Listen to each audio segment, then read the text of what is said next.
Bij de natuurcompensatie voor onder meer de verdieping van de Westerschelde is de provincie creatief omgegaan met de cijfers.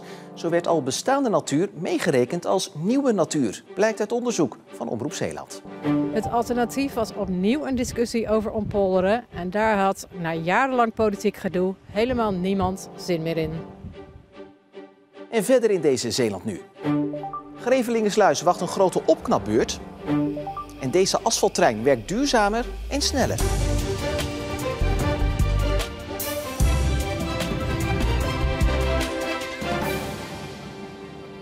Goedenavond. De provincie Zeeland heeft aan creatief boekhouden gedaan om aan de opdracht van het Rijk te voldoen om 300 hectare nieuwe natuur te realiseren in de Westerschelde.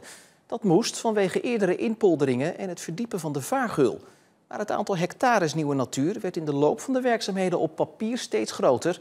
En verbeterde natuur is tegen de afspraken in als nieuwe natuur meegeteld. Blijkt uit onderzoek van Omroep Zeeland. Hier achter mij is het Sieperda-schoor. Een deel van dat schoor is afgegraven en zo ontstonden slikken. De provincie heeft de oppervlakte van deze slikken opgeteld bij de hectares nieuwe natuur die ze moesten maken. En dat geldt ook voor het Zwin en een schoor voor de Hedwigepolder. In totaal werden zo tientallen hectares nieuwe natuur gecreëerd. Natuur die al natuur was. Patrick Mera geldt als een autoriteit op het gebied van de Westerschelde. En hij vindt dat dit niet kan. Want je hebt een bepaald habitat die aan zich waardevol is en je gaat dat gewoon vervangen door een ander habitat. Ja, dan is de vraag van wat ben je bezig? Plus hoe dan ook zal dat gebied opnieuw opslibben en ook weer schor worden, waardoor dat je het verliest. Dus het is eigenlijk geen maatregel die op een structurele manier bijdraagt aan de problemen. En dat zijn niet de enige projecten waarbij de provincie creatief rekende. Waterdunen bijvoorbeeld telde in het begin maar voor 30% mee, omdat het geen deel uitmaakt van de Westerschelde. Maar omdat de doelstelling van 300 hectare nieuwe natuur niet werd gehaald, werd dat opgehoogd tot 70%. En daarmee haalde de provincie de doelstelling wel. Als ik dat heel simpel zeg, is dat niet een beetje goochelen met cijfers? Dat zou je zo kunnen zeggen. Ja, en zo ervaar ik het zelf ook. Vanuit de politiek kan ik me voorstellen dat mensen dit proberen te doen. Want je hebt uiteindelijk een hele grote opgave. En die opgave is echt moeilijk, dat snap ik als geen ander. Maar in de werkelijkheid moet er gewoon wat gebeuren. En door te gaan goochelen met cijfers komen we niet dichter bij onze doelen. Waterdunen ligt bovendien niet eens aan de Westerschelde, zegt Mera. Ja, ik vind het gewoon niet kunnen door het feit dat het, misschien kan je zeggen, het is een leuk project aan zich, maar de bedoeling van die projecten is om een impact te hebben op het ecosysteem van het Scheldeestuarium, op de Westerschelde. En die link, in mijn ogen, mankeert daar volledig. Dus als je nu 20, 50 of 80% meetelt, het klopt niet in die zin dat het geen impact heeft op het Schelde-estuarium. Dit jaar wordt het natuurpakket Westerschelde afgerond. Door de verdiepingen en het verdwijnen van slikken en schorren moest de natuur in de Westerschelde worden hersteld. Vlaanderen en Nederland maakten daar afspraken over. Het Rijk was verantwoordelijk voor de Hedwigepolder, ongeveer de helft van het aantal benodigde hectares. De provincie kreeg de opdracht nog 300 hectare extra natuur te maken. De provincie heeft aan die opdracht voldaan, laat gedeputeerde Arno Vaal weten in een schriftelijke reactie. Met de realisatie van de projecten uit het natuurpakket is het gelukt om de natuur robuuster te maken. De combinatie van extra ruimte en slimme maatregelen verbeteren de kwaliteit van de bestaande natuur. En Waterdunen is terecht meegeteld, vindt de provincie. Gezien de vele vogels die Waterdunen inmiddels aandoen om te broeden en te eten, levert dit gebied een zinvolle bijdrage aan natuurherstel. Het Rijk, van wie Zeeland de opdracht kreeg om 300 hectare nieuwe natuur te realiseren, heeft de berekeningen van de provincie goedgekeurd. Het alternatief was opnieuw een discussie over ompolderen en daar had na jarenlang politiek gedoe helemaal niemand zin meer in. En dit is de eerste serie reportages over het natuurherstel in de Westerschelde. Morgen dan volgt deel 2. Online en in onze app is veel meer te lezen over de achtergronden bij dit verhaal. In Bruinisse heeft Rijkswaterstaat het startschot gegeven voor de renovatie van de Grevelingensluis. Deze sluis uit 1962 is de eerste van 3 grote projecten die worden aangepakt. Daarna worden andere oude sluizencomplexen in Zeeland onder handen genomen. Ja, die Grevelingensluis moet gerenoveerd worden omdat hij eigenlijk aan het einde van zijn technische levensduur komt. En wat betekent het einde van de technische levensduur? Is dat je steeds vaker storing ziet. Dus de scheepvaart heeft er last van, of de brug, dat het wegverkeer daar last van heeft.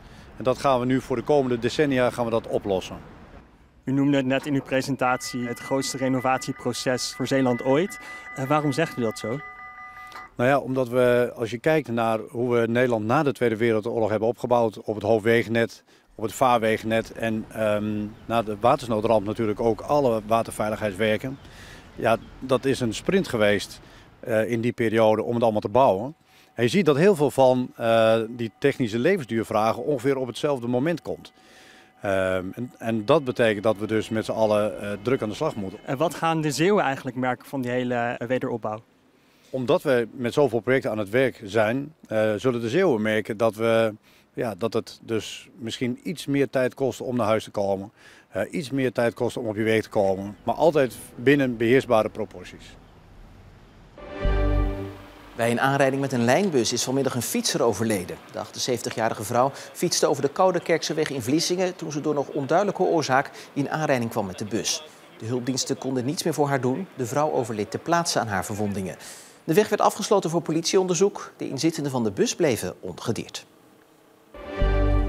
De energiebedrijven Delta en Eneco en netbeheerder Stedin zijn tevreden over een proef om het stroomgebruik tijdens piekmomenten te verminderen. Zo'n 1000 huishoudens op Walcheren, Schouwen-Duiveland en Tolen deden mee aan de proef, waarbij ze zoveel mogelijk stroom buiten de piekmomenten moesten verbruiken. Dat leverde 0,25 megawatt minder stroomverbruik op tijdens de piekmomenten. Vergelijkbaar met het stroomverbruik van 250 huishoudens. Volgend jaar staat er weer een proef op de planning. Dan willen de energiebedrijven en steden de besparing verdubbelen. En het was een vreemd opkijken voor uitvaartondernemer Johan Hoekman uit Goes. De bronzen klok bij de ingang van zijn rouwcentrum blijkt gestolen. De klok werd geluid bij uitvaarten als nabestaanden daarom vroegen. De uitvaartondernemer vermoedt dat er van de gestolen klok vrij weinig meer over is en al is omgesmolten vanwege het brons. Veel kan dat volgens Hoekman niet opleveren, naar schatting zo'n €300. De uitvaartondernemer is nu op zoek naar getuigen die wellicht iets hebben gezien in de hoop de daders nog te kunnen vinden. Het is iets waar veel kankerpatiënten tegenaan lopen. De behandeling zit erop en de omgeving denkt dat het dan allemaal achter de rug is. Maar ook het natraject vraagt de nodige energie en aanpassingsvermogen. 2 jonge Zeeuwse kankerpatiënten weten als geen ander hoe belangrijk nazorg en het contact met lotgenoten is. Dit is de 31-jarige Suzanne Pijpelink uit Zaamslag. Ruim 3 jaar geleden komt ze er per toeval achter dat achter haar borstbeen op haar thymus een tumor zit. Ze wordt geopereerd en krijgt 25 bestralingen met als resultaat dat de kanker weg is. Dagelijks merkt ze de gevolgen van haar diagnose. Het leven na kanker heeft ze onderschat. Ik dacht toen van, die kanker is weg en mijn scan is goed. Ja, ik ga weer verder met mijn leven.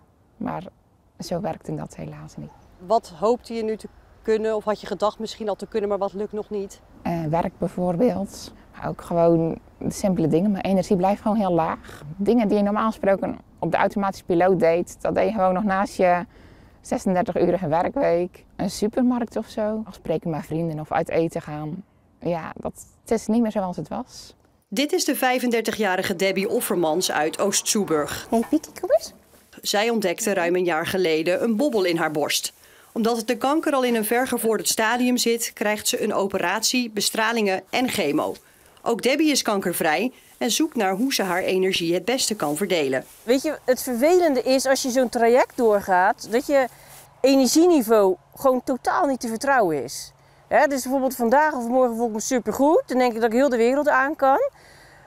Dan doe ik dus te veel. En dan klap je in elkaar en voorheen had ik echt 5-6 dagen nodig om weer bij te komen. Ja, dat is nou een halve dag. Het gaat met beide dames steeds iets beter. Toch voelen ze zich niet altijd begrepen door hun omgeving. Je wordt heel erg dan geleefd, afspraak na afspraak en ineens is dat klaar.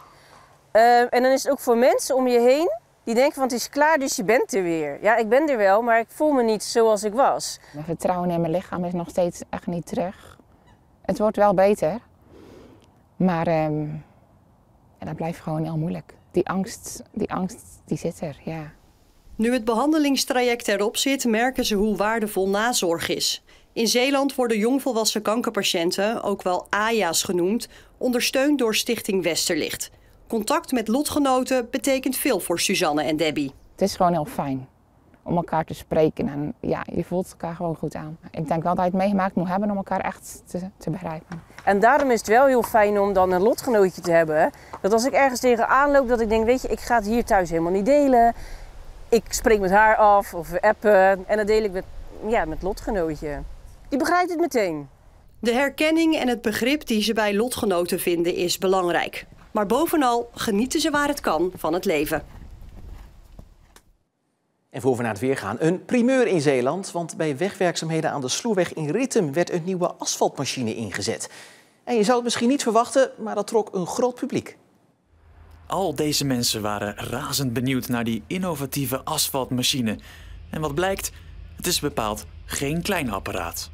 Nee, absoluut niet. Het is een trein, asfaltrecyclingtrein wordt die ook wel genoemd. En het is eigenlijk 3 machines over een totale lengte van meer dan 100 meter. Het werkt als volgt. De voorkant slurpt het oude asfalt op. In de machine komt daar nieuw asfalt bij. En aan de achterkant komt het mengsel op het wegdek terecht. Ja, nieuw is hij niet. Het is een techniek die bestaat al langer. Maar het is wel een techniek die opnieuw ingezet wordt voor het opnieuw aanleggen van asfaltwegen in Nederland. En met name vanuit het duurzaamheidsoogpunt. Het heeft 2 voordelen. Ten eerste wordt al het materiaal hergebruikt. En het tweede is dat je eigenlijk geen enkele vrachtwagen ziet rijden die het asfalt aan en af komt brengen. En we geen externe asfaltcentrale meer nodig hebben. Dus op die manier besparen we heel veel CO2 en heel veel energie. Als deze proef op de Sloeweg goed verloopt, wordt deze asfalttrein vaker ingezet in Zeeland.